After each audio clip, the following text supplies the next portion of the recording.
Odofo another so mechiao ene so bio ye hia se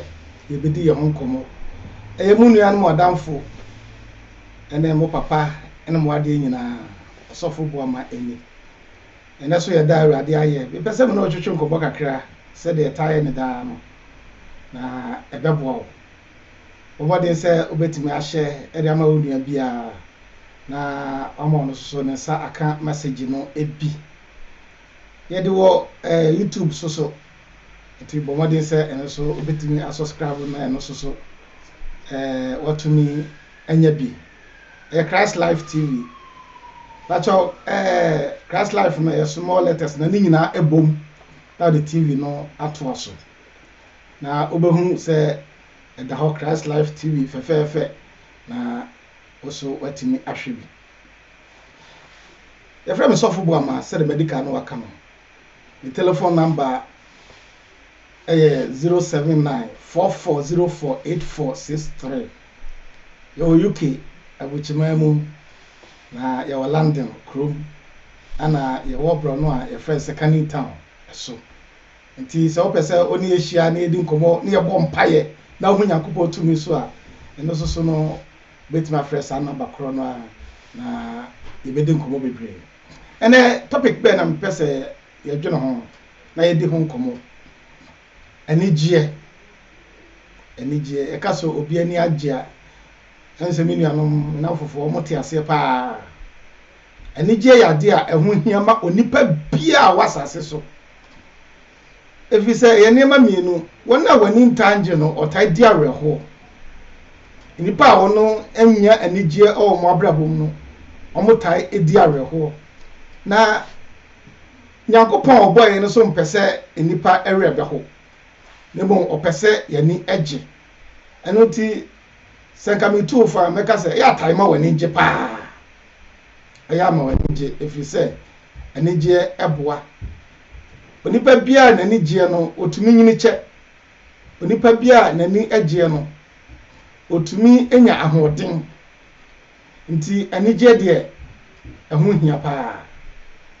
na ebia obebusa se de ema nipa ni gye no mini bia ebede no mani age ede na ema nipa ni gye a meka se kanka betimi aka sika ahunya aware emma ejapade apomudene ene saa nema meka se keka mini se obetimi abobo bebre so saa nema wonum ene ma nipa ani gye na so obi wo de kan nyina bi so odaso edi areho na chese eno nko a entumi ma onipa ani enje de me bobo so eno nko a entumi ma onipa ani enje na emom no obi biara onim se owo oboafo bi aka ne ho se onim se bibi ato no a na okobo obi amane a nipa no abo na amane no ebetumi aboa no esanti no safo no da bia omo ani je omo konda ho because of say oyo hene ba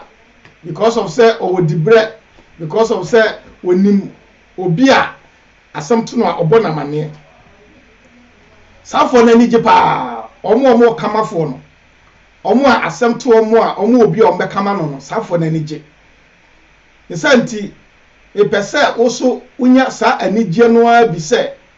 wonso so asem to wa obi a obebo na mane eno ti uka Philippians 4:4 a osmafo Paul say momma mo anigye da wa awurade mu mesimu bi o se momma mo anigye na awurade aben o cheche makodu ba bi se mo na ndwene bibia ha mo ho na de nyina mu no se kebe ya mo fai kotosre na momma mo adesre de enduru awurade Nyankopɔn anim se wo obi a beka wasem a kire no nti ese se wo anigye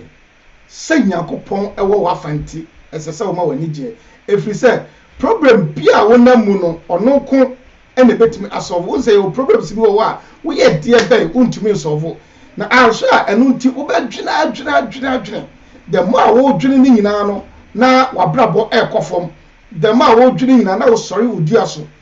the more wo dwene ni nyina no na enema eye bisi basa na emom wose mo na nwene bibia ha mo na emom mo ani ngi ewo awurade mu ɔsi yɛ bio sɛ nyɛ dɛ yɛma yɛ ni ɛngye so yɛ gyidi ni a ma w'ani ngye sɛdeɛ tie biara no yɛ nkurɔfoɔ bi wɔ hɔ a ɛyɛ ana ɔmo duru nipa mu a ɔmo ni etumi gye ɛnso ɔmo kɔ ɔmo kɛtɛ mpa so a na ɔdi awerɛho na ɔsu ɛno na ɔsomafo Paul ɛka sɛ ka ɔde bɛsu na ɔbɛ edi awerɛho ɔwɔ kɛtɛ so no deɛ saa bere no mu no ɛyɛ o prayer time saa bere no yɛ bere a ɛsɛ sɛ ɔde yɛ dɛ ɛbɔ mpaeɛ efiri sɛ wɔammɔ mpaeɛ na sɛ ɔde sɛ bi bɛyɛ esu ɛne awerɛho ɛne deɛ keka ho no a deɛ ɛbɛkɔ akɔba ne sɛ ɛbɛduru baabi no wonhu onyame tumi ɛne onyankopɔn ne onyam a ɛfa wabrabɔ ɛho ɛno nti moma mo ani nyi daa ɛwɔ Awurade mu ne se mu bio sɛ moma mo ani ɛngye sister brother ɛyɛ mo ani ngye yɛ ɔkɔfo bebree wɔ hɔ a awerɛhoɔ mu di ne nyinaa ne sɛ ɔmo ankasa atɔ pressure ɛde ama wɔn ho ɛyɛ paa deɛ obi yɛ nti baabi obi aduru nti ɔbra obi abɔ nti ɔno kɔhyɛ da ni problem biara nanso baabi obi aduru no ɛho yawdie ɛho awerɛhoɔ ɛho adwendwene nti wɔde atɔ pressure ato ɔno ankasa ɛho so nti anigye saa nipa no oni bi ɛmmɔbɔ yɛse ɛso obreko ne hyɛbrɛ ɛna ɛsoro akokɔ so ɛdeɛ deɛ wɔn nyinaa ne sɛ onipa biara wobɛtumi ama w'ani agye ɛwɔ sɛdeɛ wosi tie biara ɛnyɛ deɛ obi aduru ɛbɛrɛ bi na meka asɛm bi sɛ yɛwɔ nkurɔfoɔ bi wɔ hɔ a ɔmo abrabɔ mu no nneɛma ɛnkɔ yie ɛte sɛ yɛn nua no wɔn tu kwan ɛkɔ baabi ɛkɔdi paa anaasɛ ɛkɔyɛ adwuma obi wɔ hɔ a ɔbɛkɔ no na obi afa n'adwuma sɛ yɛn nua no wɔn soasoa nneɛma yi no bua obi restaurant adasɛ tɔba ɛhɔ na ɔda nanso so no ɔkɔ no ɔkɔsoa nneɛma ba na ɔba bɛda tɔba hɔ no mu a na sɛ restaurant hɔ a n'ani gye ɔda ɛma ne ho tɔ no ɛma n'ani gye ne nyinaa sɛ ɔwɔ ahoɔden a ɔde bɛsɔre akɔsoa nneɛma next day anaa ɔkyena nti ahoɔden no kɛkɛ no ɔwɔ ne nti no n'ani gye ɛna obi so a ɔno no wɔ n'agyapadeɛ na mɛfa sɛ baabi kora ɔda no ɛyɛ ne dea no ɔno so wɔsɔre anadwo a ɛnam biribi a ɔrehwehwɛ a ne nsa nkae nti na saa nipa no ɔsu ɔno n'ani ngye ɔpɔn deɛ ɔwɔ ne nyinaa nanso so sɛdeɛ meka no onipa a ɔda ɔno no shop hɔ no n'ani agye wada nanso na shop hɔ na no deɛ ɔte baabi na ɔsu na ɔdi awerɛhoɔ adanti a ebi a watarget ka bi a nkasa sɛ ne nsa ka no saa yie no nso ne nsa nkan ne nsa nti nadafo bi ɔne ne start business no ne nsa atumi aka watɔ bi ɛnam sɛ ɔno no ntimi ntɔ obi ne nti no ɔpɔn deɛ ɔwɔ ne nyinaa no ɛho anigyeɛ wato atwene na mu deɛ ɔni no ɛho awerɛhoɔ ɛna ɔdi ɔmo deɛ mpɛsɛ mekyerɛ no nsa awerɛhoɔ paa ɔwɔ nkwa ɔwɔ ahoɔden wankasa timi sɔre kɔ dwuma obi wɔ ɔno ankasa ɔmo obi abosia ɔno ankasa na sanu adwuma ɛna ɔde didi yɛtua ne ka ɛma onya aduane edi nanso so no ɛnam deɛ obi anya nti a ɔno no nya nti anigye ade anigye oni bi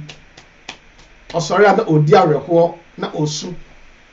abrabɔ wɔ esem no moma yɛ nigye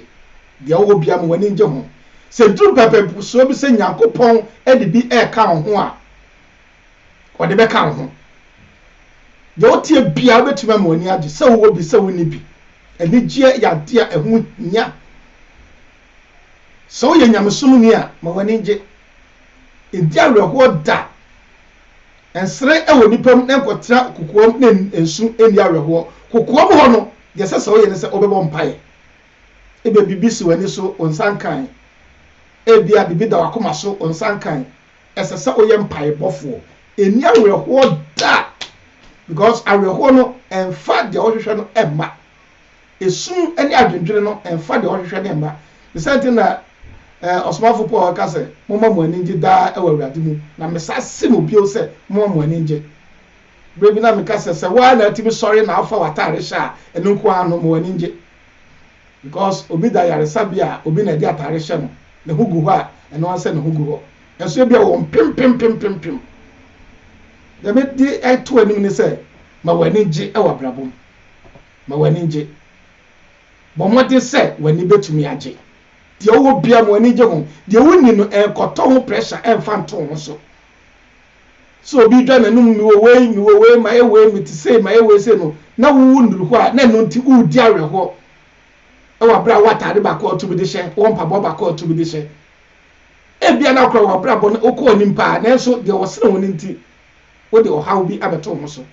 ma woni gye na nyame so obepagyaw akodu pepe so bi a obepagyaw ansa na obewukura wawu ma woni gye wakasa create ani gye no efama ho esese o ma wani gye no akoma to yam efi se di kakan o kamafo edo de a na se ohun anu a na se wo ya pa ba okọ wani mo ukotodwa ni mo mpaebo mu a o se ade nyina mo fa kotosre ene adesrede ma mo adesrede ye de ede aseda ma mo adesrede enko Onyankopon asom mo ma mo ni gye efi se Awurade ebe ho eyonu asofo bu ama eni Christ Life Ministry UK London Canning Town. My number 079-4404-8463. Ejiri se uhia akwankyere ne afutu bi a oni mi di nkomo a e de be ma ho. Eno achi no me pese wo share ma wonu anum nyina so enya bi. Yakopon enhira wo. E da foforo ye be se hia. Shalom. Shalom.